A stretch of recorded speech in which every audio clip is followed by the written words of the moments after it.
है और चिंतन परमार्थ तक। चिंता और निराशा हमारे जीवन का हिस्सा है, लेकिन हमें उन्हें अपने जीवन को नियंत्रित करने की अनुमति नहीं देनी चाहिए। हर व्यक्ति के जीवन में उतार चढ़ाव होते हैं, लेकिन यह हमारी सोच और दृष्टिकोण है जो हमें आगे बढ़ाता है।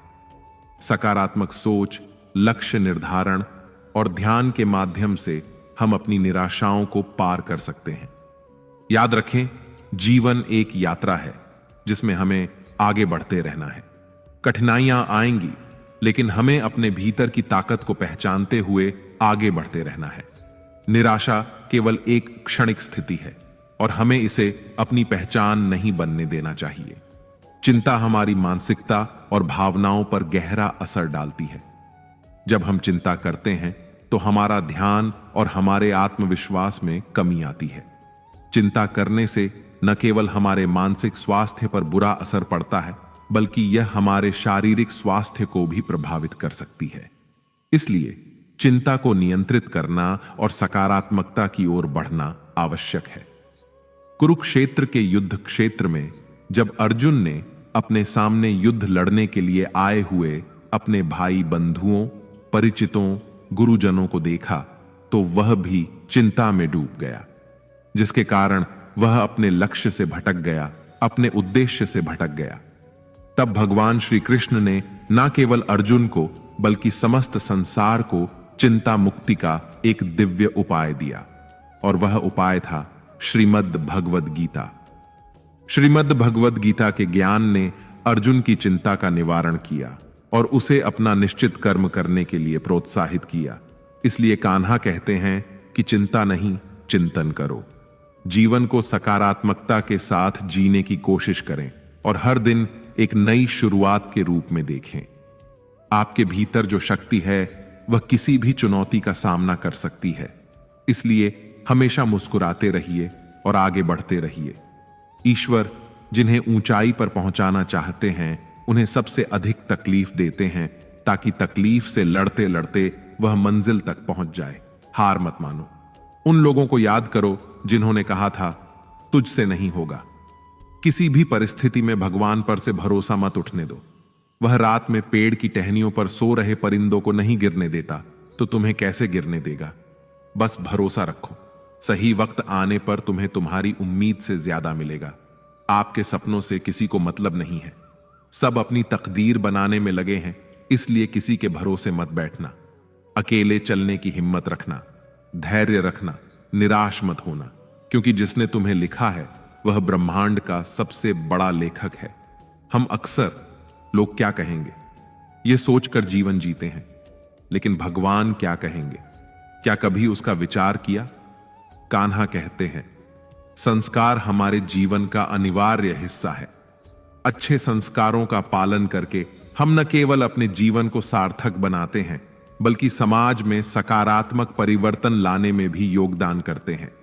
इसलिए हमें अपने संस्कारों का सम्मान करना चाहिए और उन्हें है और चिंतन परमार्थ तक। चिंता और निराशा हमारे जीवन का हिस्सा है, लेकिन हमें उन्हें अपने जीवन को नियंत्रित करने की अनुमति नहीं देनी चाहिए। हर व्यक्ति के जीवन में उतार चढ़ाव होते हैं, लेकिन यह हमारी सोच और दृष्टिकोण है जो हमें आगे बढ़ाता है।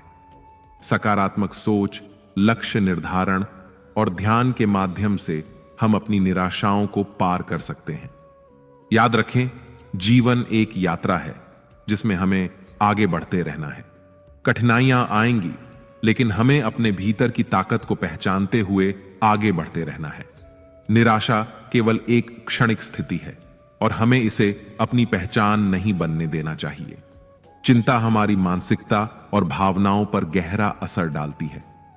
जब हम चिंता करते हैं तो हमारा ध्यान और हमारे आत्मविश्वास में कमी आती है। चिंता करने से न केवल हमारे मानसिक स्वास्थ्य पर बुरा असर पड़ता है, बल्कि यह हमारे शारीरिक स्वास्थ्य को भी प्रभावित कर सकती है। इसलिए चिंता को नियंत्रित करना और सकारात्मकता की ओर बढ़ना आवश्यक है। कुरुक्षेत्र के युद्ध क्षेत्र में जब अर्जुन ने अपने सामने युद्ध लड़ने के लिए आए हुए अपने भाई बंधुओं, परिचितों, गुरुजनों को देखा तो वह भी चिंता में डूब गया, जिसके कारण वह अपने लक्ष्य से भटक गया, अपने उद्देश्य से भटक गया। तब भगवान श्री कृष्ण ने न केवल अर्जुन को बल्कि समस्त संसार को चिंता मुक्ति का एक दिव्य उपाय दिया, और वह उपाय था श्रीमद् भगवद गीता। श्रीमद् भगवद गीता के ज्ञान ने अर्जुन की चिंता का निवारण किया और उसे अपना निश्चित कर्म करने के लिए प्रोत्साहित किया। इसलिए कान्हा कहते हैं कि चिंता नहीं, चिंतन करो। जीवन को सकारात्मकता के साथ जीने की कोशिश करें और हर दिन एक नई शुरुआत के रूप में देखें। आपके भीतर जो शक्ति है वह किसी भी चुनौती का सामना कर सकती है।